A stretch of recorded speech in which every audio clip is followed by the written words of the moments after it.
give you a picture? I found a picture of peripateo. That's peripateo. That's walking the path. Walking the path, you kind of see where it goes, but you don't see where it ends up. That was a long day.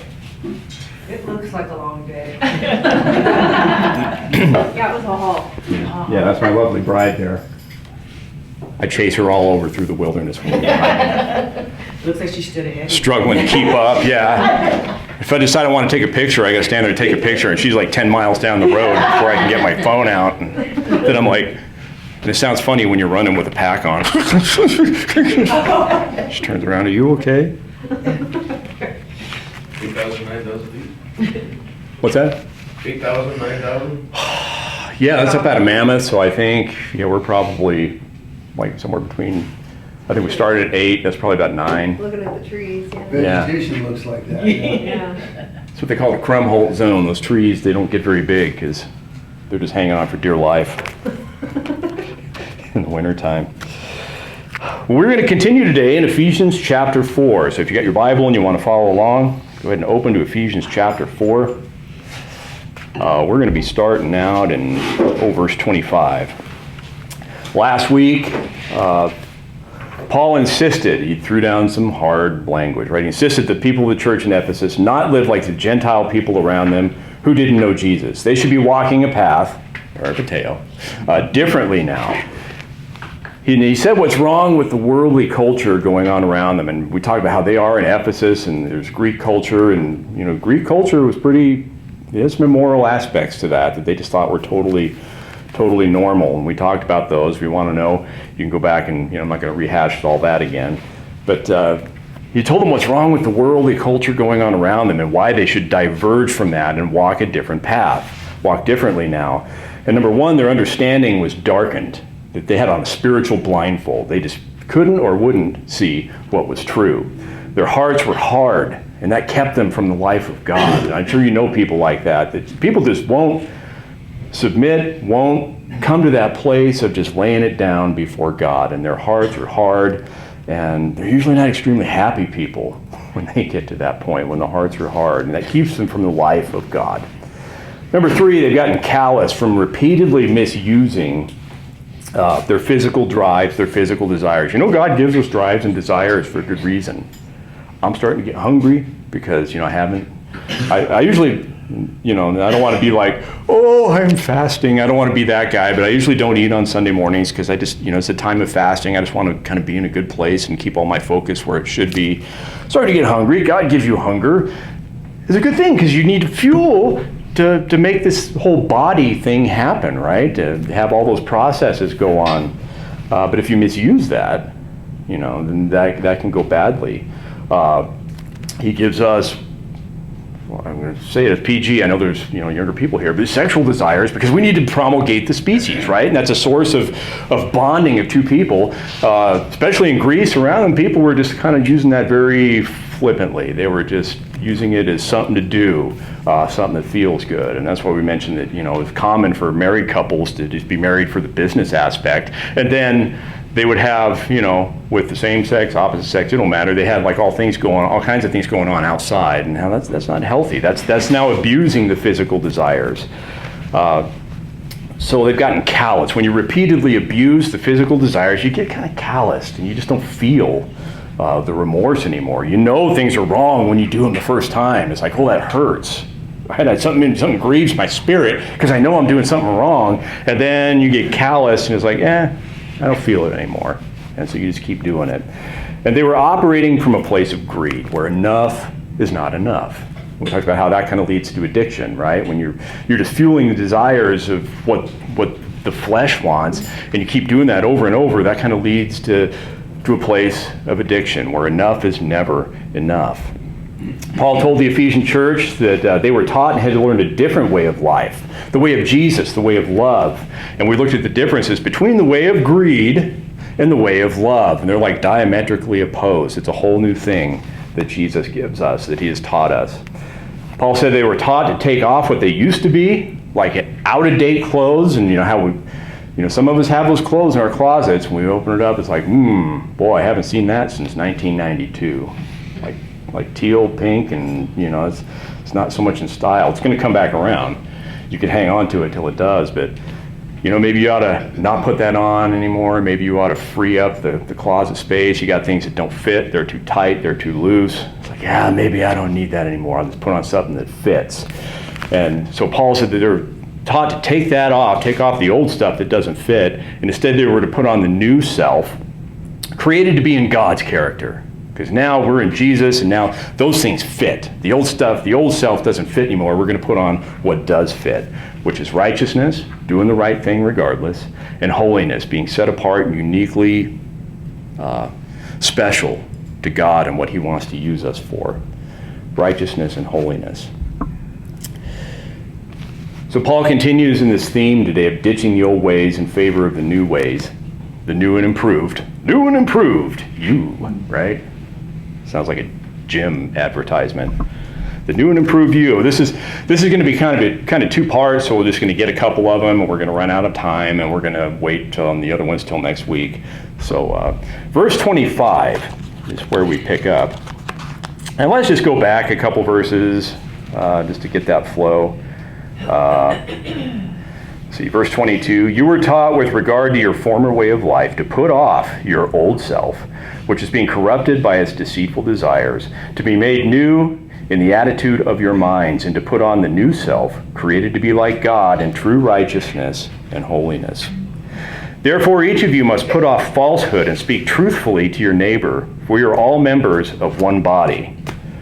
So number one, therefore, and so he's coming off of this, I want you to put on the new that now fits, the new that is in the image of God's true righteousness and holiness. I want you to put on what fits. So therefore, what the new self does, number one, is everyone must put off falsehood and be truthful to their neighbor, because we are members of one body. Looking at the example of our own bodies, right? Do your body parts ever lie to each other? I think sometimes they do. Right? Sometimes your eyes think they see something that they don't really see.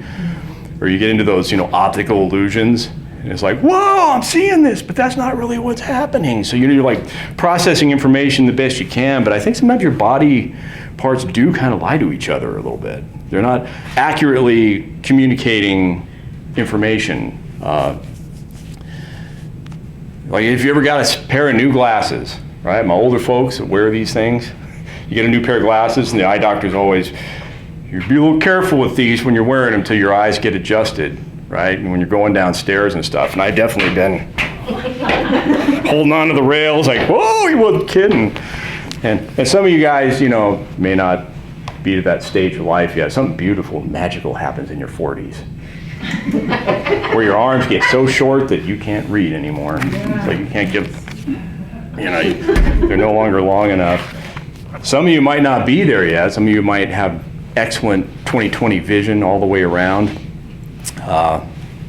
And some of you that are old enough, if you've ever partied with alcohol, your body will lie to you, right? Have you ever been to that point where you close your eyes and you feel like the earth is spinning and you're going to fall off? And so, something in your head is like, whoa! 100 miles an hour backwards and spinning. It's like, I gotta hold on, I'm gonna fall off. That's your body lying to you. Or, for those of you that aren't, and don't just take my word for it, don't you guys, don't. I was dumb. Everybody told me don't, and I tried it, and they were right. Got to a point where I'm like, this is kind of stupid. I feel like crap. So anyway, and I've ever picked up a box of ho-hos. We put them in the freezer when we buy them, and we call them fro-hos, right? And something beautiful happens to them in the freezer, and you take them out, and you get your mouth around that, and you get that that waxy sweet chocolate. There's something satisfying about the waxy chocolate of a ho-ho. And then the cakey part is a little firm, and then the pop of the creamy filling hits, and your mouth is like, these are delicious. These feel amazing. They taste amazing. This is a good food source, right? Your mouth is being deceived by the Hostess Company. So yeah, your body will lie to you. Man, that sugar, sugar addiction's a thing. I read that we take in an average of 17 teaspoons of sugar a day, and that the addictive qualities of that are similar to cocaine. So sugar addiction's a thing, and so your mouth's all, we need another one. And next thing you know, you're like Gollum sitting there, we want the ho-ho. Precious, we want it. And that's what happens, when your body lies to you. Your body parts lie to each other. That's why we need to not cloud our perception, and we need to keep Jesus up top as the head in our command position. We have brains, and our brains will lie to us too. We get information, and our brains will justify and lie to us to get what we want. And that's why we need to submit our head, our brain, to the headship of Jesus, so that he is in the command position, and he, when our head's lying to us, he can override that. He can step in and go, I think you're operating on faulty information.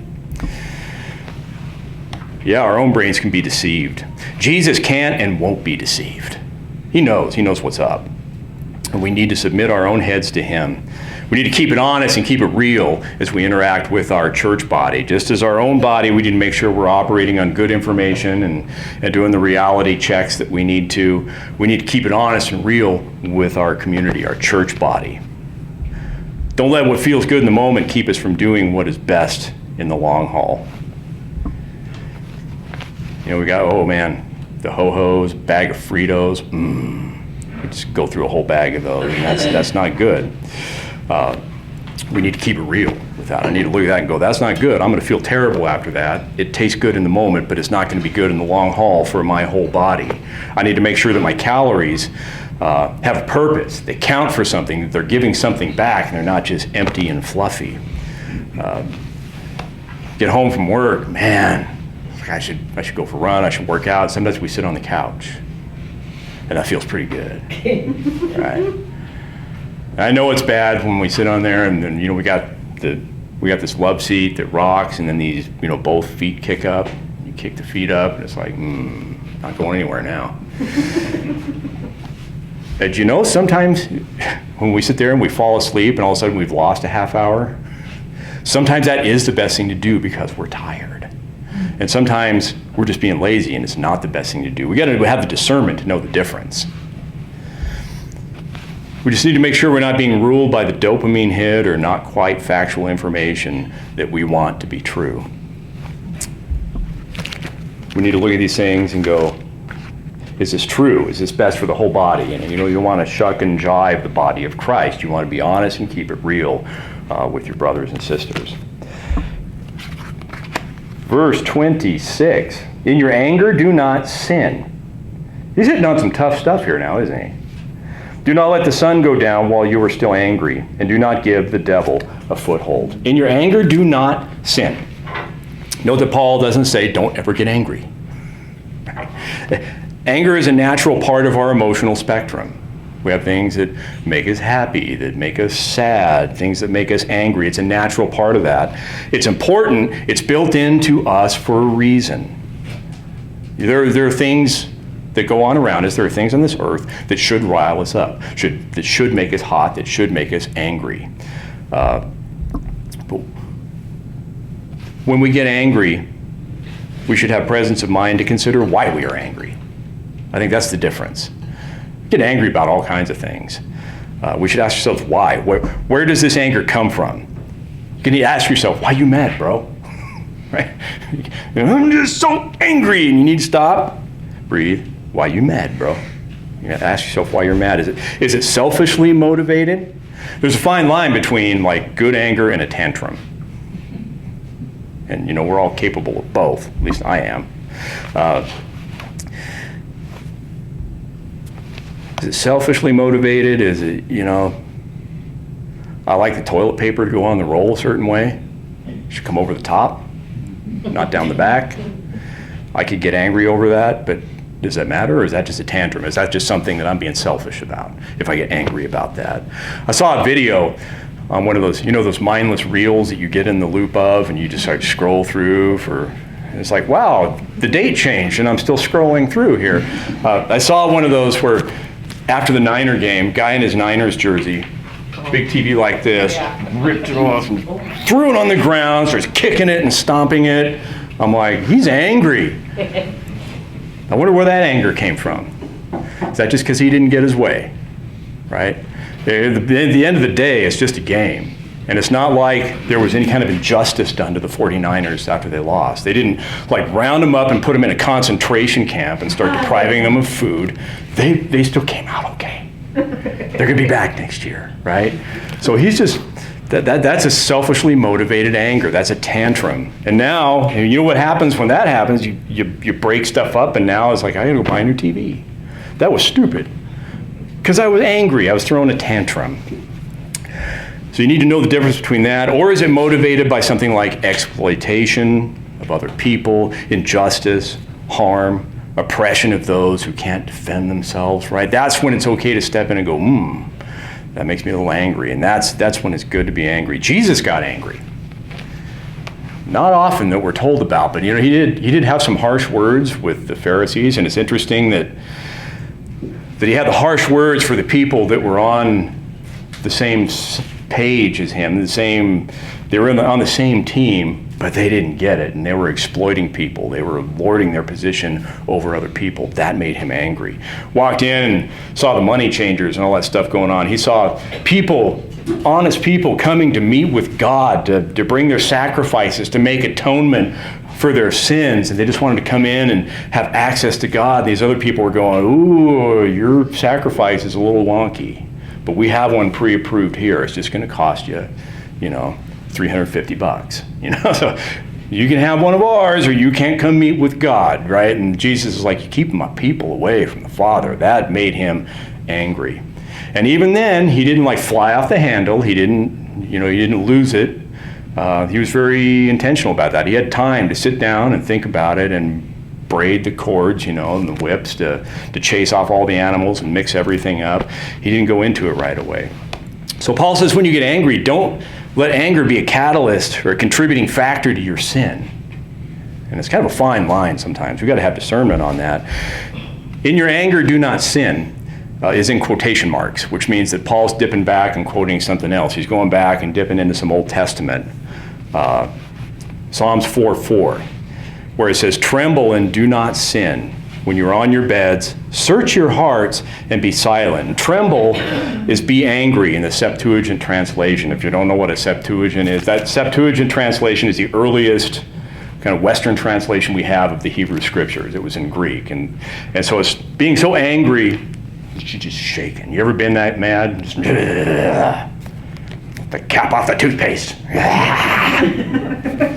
Kids leave the light on when they're not in the room. When you're trembling with anger, even when you're angry enough to tremble, don't let it turn to sin. Search your own hearts on your beds and be silent, it says. This is counterintuitive. When I'm angry, I want to search other people's hearts. What is wrong with that dude? What made that dude do whatever? What are they thinking? I want to get in their heads. I want to get in their hearts. I want to search their hearts, not mine. It's kind of counterintuitive. We sure don't want to be silent or quiet in our spirit when we're angry. Also counterintuitive. Now, be silent doesn't mean just not saying anything, and that's a part of it. Just sitting down and keeping your mouth shut for a minute. It also means being still. It's being still, waiting with expectation. That's why it says when you are on your beds, like when you lay down at night and you're sitting there thinking your last thoughts before you go to sleep, process this stuff. It could keep you awake. It could cause you to just be bitter and riled up and have your blood pressure up. So think about these things. Just be still, be quiet, close your mouth, still your heart, still your soul for a minute, and wait with expectation. We don't hear well when we're talking or busy in our own heads. So this is the time for slowing your roll and asking why you're angry. Why am I angry? Is this because I didn't get my way, or is this something legitimate that I should be angry about? Finding out what the source of that anger is and giving space to hear from God on it. Is this something I should even give angry energy to? Being angry takes a lot of energy, right? Is this something I should give that energy to? And if it is, now how am I going to process it and get to a place of not being angry anymore? How am I going to set it right so I don't have to be angry, so I can go back to my baseline, to what I normally am? Verse 26 in the New Living Translation says, "Don't sin by letting anger control you." And I think that's a good way of putting it. Don't let your anger grab the steering wheel.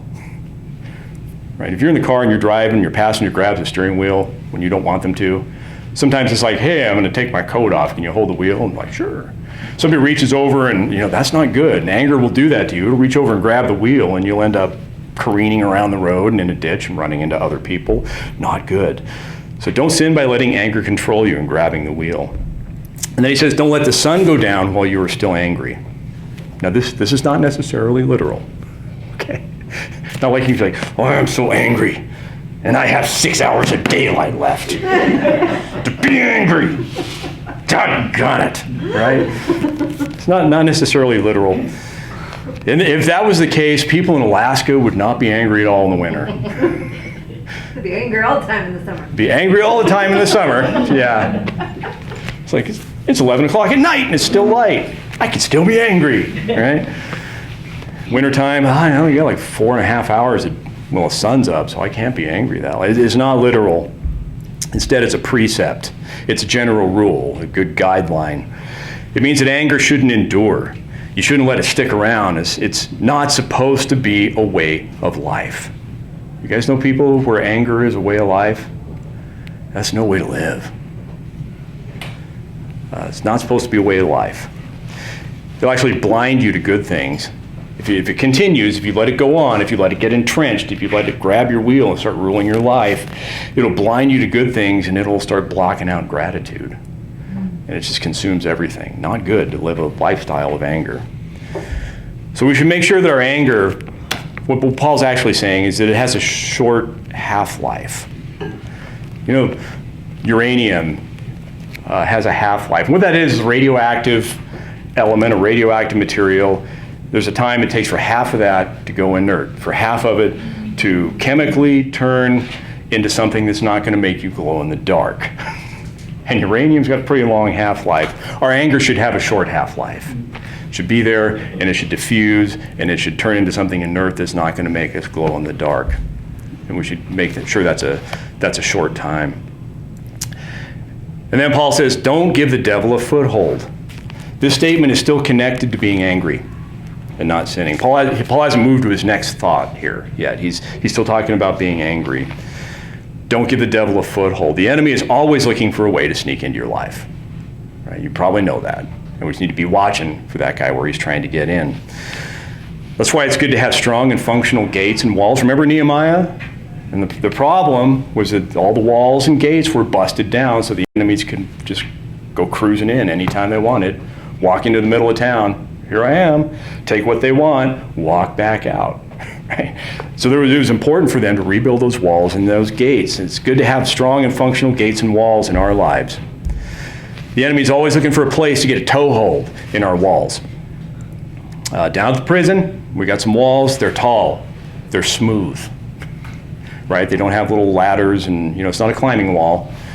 They're smooth. And just in case some of these dudes are like, can climb it like a spider, they got razor wire at the top of everything.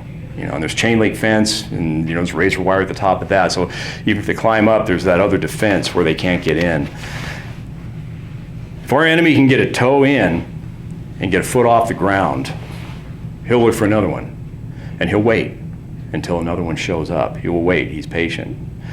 Anger can turn into a crack or an imperfection in our defenses that gets him off the ground and working his way into our lives. We need to be watching for that. So that's as far as we're going today. All right? We could have gone on. We would have been here much longer. But so the first two things that the new man, the new renewed self, the new improved self does differently than the old self that you took off because it doesn't fit anymore. It's not appropriate anymore. It's out of style. The first two things, number one, be truthful to the body of Christ. Be truthful to your community.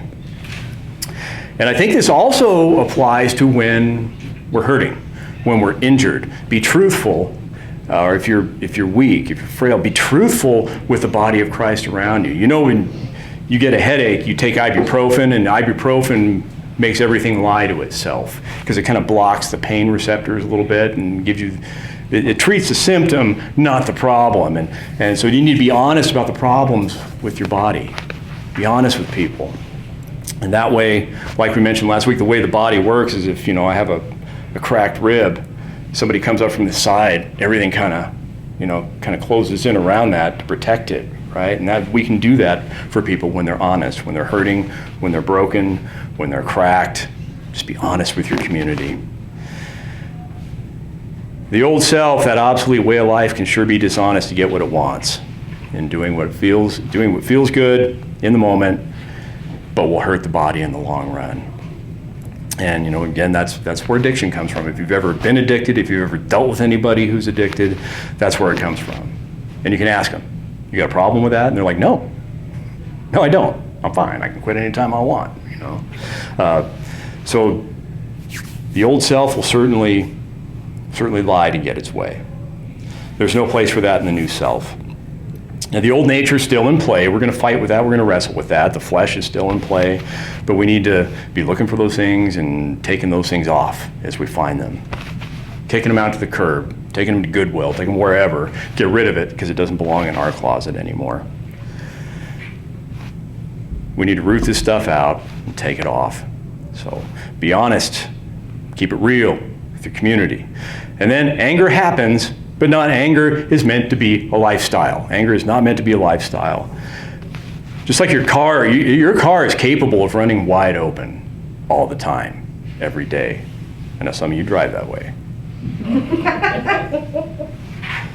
Just because it's capable of running wide open and up to the red line all the time, it doesn't mean that that's what you're supposed to do with it. It doesn't mean that's the right thing to do with your car. I didn't get the memo when passing lanes turned into floor it and pass everything you can. Even if everything's going fast enough, you floor it, you pass everybody. It's a race. I didn't get the memo. Sometime after COVID or during COVID, passing lanes became a race, and I didn't get that. I'm the guy, if I'm coming up and his speed limit's 55 and I'm doing 60, I'm going to keep doing 60. And everybody else, whoa, pass me 80 miles an hour. I'm like, I didn't get the memo, and if that's you, I'm sorry. I'm that guy. 5 over, plenty. Sometimes somebody's tailgating me, I will slow down to 55. That's probably improper anger. That's passive-aggressive anger, and that's probably not good, but something I'm dealing with. So yeah, what's the deal with that? Just because you can run that accelerator pedal will go all the way to the floor, and that's tachometer will go to the red line, and it will go very fast, but it doesn't mean that's how you'd have to drive it every minute of every day, every time you're behind the wheel. You end up just using a bunch of fuel and wear the car out prematurely, and doesn't anger kind of do that to us? That's what happens when you live with unresolved anger. Can you be addicted to anger? I have that just as a question to throw out there. I think maybe you can.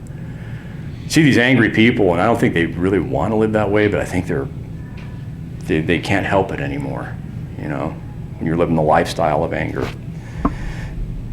Instead, when we get angry, we should take our foot off the accelerator, lay down in our bed, stop talking, be quiet, be introspective, hear from God.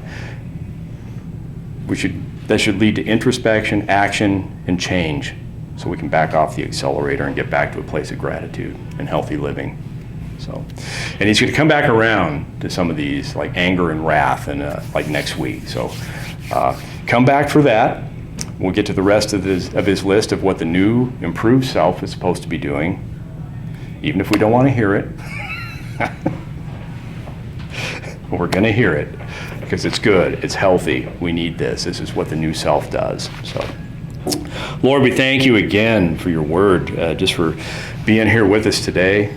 And even when it's things that are hard to process, when it's things we don't want to hear, we know this is for our best, and we know that these are precepts that we need to adopt, put into our lives, that we need to take inventory, we need to root that stuff out of the closet and take it out to the curb because it has no place in our lives anymore. It is so different, Lord, what the the way the culture is around us and what we are called to. It's just completely inverse, opposed to each other, and we know that this is better. The way of greed and of addiction and all the things that go with that versus the way of love, Lord. And we know that it's just so different. We want the way of love, and we just thank you that we have these words. We open our hearts, even if we have to pry them open to receive this, because we have something in our lives that we're trying to hang on to in these areas. And Lord, we pray that as we go today, that we would focus on being truthful, that we would be honest with our community for the benefit of the community, that we would be honest with our church body for the long haul good of the church body, that we would submit our brains and our command center on top of our shoulders to your brain, to your command center. Let you be the ultimate head of the body, and that you would overrule our heads when they need to be. And Lord, we just pray that if we're carrying around some anger today, that we would just kind of back away from that. Consider why. Why are we angry? Is it something that's selfishly motivated? Is this something that's more of a tantrum where we're just not getting our way? Or is this because of a legitimate righteous indignation, because of injustice, because of oppression, because of things being done to other people that we need to intervene and find some way to stop that from happening? Or it's a fine line sometimes between the two, and help us to know the difference. We pray that you would speak to us in the quiet times on our beds, that we wouldn't carry this kind of thing around and have it be our lifestyle. And we just pray that you would go with us today. We thank you for the work that you are doing within each and every one of us. We are far from perfect. I am so far from perfect, Lord. But I just thank you for the progression, for the work that you're doing in me, that I look back on me from a year ago and there are good things happening. You're doing that work. And just pray that we'd be patient with ourselves as you are patient with us, and as you do what needs to be done within each one of our hearts. And we thank you in Jesus' name. Amen.